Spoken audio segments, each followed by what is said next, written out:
Bird nests. Hello everyone and welcome back to another Planet 22 video. Today I'll be analyzing the new frequent flyers feature focus that Frontier posted on the official Planet 2 YouTube channel. The first thing we see is a gorgeous in-game European zoo with the already seen brown bear and rabbit statues. More on that later. We also see some brand new owl wooden sculptures that look pretty good.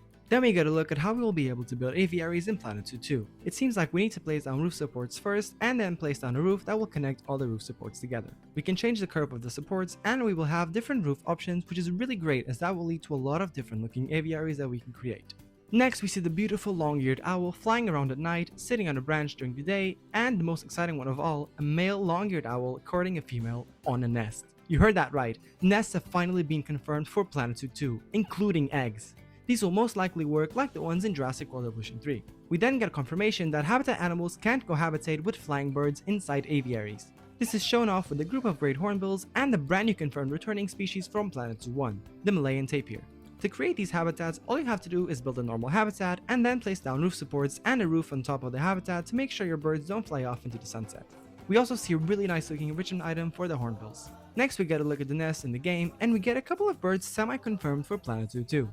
We see a couple of nests made of sticks as well as some ground nests made of what looks to be sand and 3 nest boxes. But the most exciting ones are the flamingo nests and waterfowl nests spotted by users Bylonel and James Specht over on Reddit. Flamingos are gorgeous birds and I'm glad we've gotten a hint of them in Planet 2 too. The waterfowl nests could also be different aquatic nests, which really makes me wonder how diverse the base game bird roster will be. In the video, a cavity nest is placed down for the hornbills, which looks super great, and we will also get nest cams to observe our birds when they're inside their nests. We then see how the aviary walkthrough paths will be placed down, and it seems to be pretty much the same as the underwater tunnels, just placing down a door and then placing down the paths on the ground.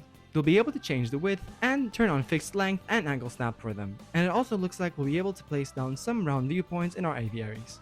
Not all birds will like walkthrough aviaries though, and this preference can be checked in the in-game Zoopedia. Speaking of Zoopedia, we get a look at the Toka Toucans page and we get confirmation that a South American reserve will be in the game, as there is a tick next to the release area box of the Toka Toucan. This was spotted by Objective Hornet 686 on Reddit, so credit goes to them.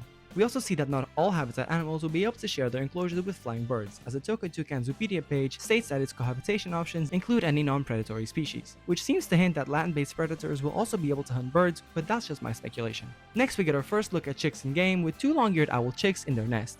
They look absolutely adorable and I can't wait to see more baby birds in Planet 2 too. We will be able to release the long-eared owl in what looks to be the Scottish Wildlife Reserve, but it could also be a new European reserve. The new flying birds really do look incredible, and I think the long-eared owl might be the best looking one so far. The last thing we see in the feature focus is a little flowery patch of land being built with some rabbit statues and our first look at another brand new species for Planet 2 too, a rabbit, or hare. It's honestly super cool to get confirmation of rabbits in Planet 2 too. The community was pretty split on deciding whether or not the rabbit statues meant rabbits were coming to the game, so I'm really glad we can lay that argument to rest.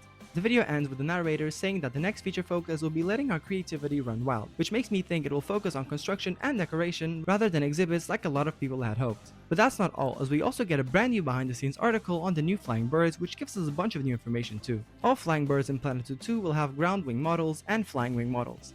Basically, they will have a model with their wings folded for when they're on the ground and a model with their wings open for when they're in the air. We get a look at the great hornbills models as an example. Birds will have individual feathers, which is what makes them look so beautiful and realistic in the game. Bird wings will have 3 to 5 layers. The mesh, which is the bulk of the wing with the inner skeleton and muscle, the flight feathers, which are the larger feathers at the ends of the wings, the tertiary feathers, which are layered above and below the flight feathers and allow for a smooth transition between the mesh and flight feathers, the capelets, which overlap the upper body and wing to represent back feathers, and the pockets, which overlap the chest and lower part of the wings. These last 2 won't be present on all birds and will be specific to certain species of birds.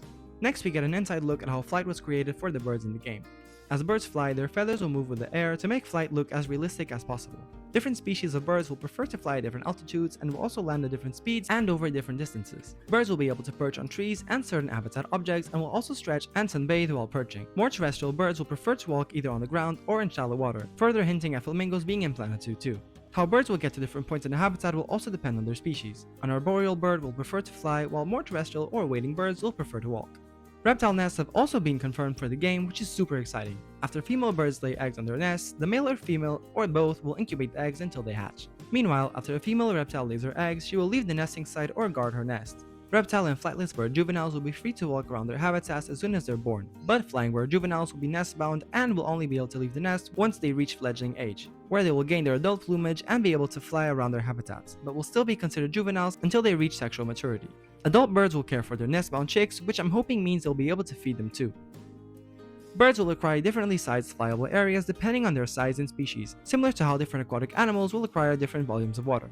The last thing on the behind the scenes article is confirmation that the walkthrough paths will also be able to be raised at different heights similar to the regular paths from Planet Zoo 1.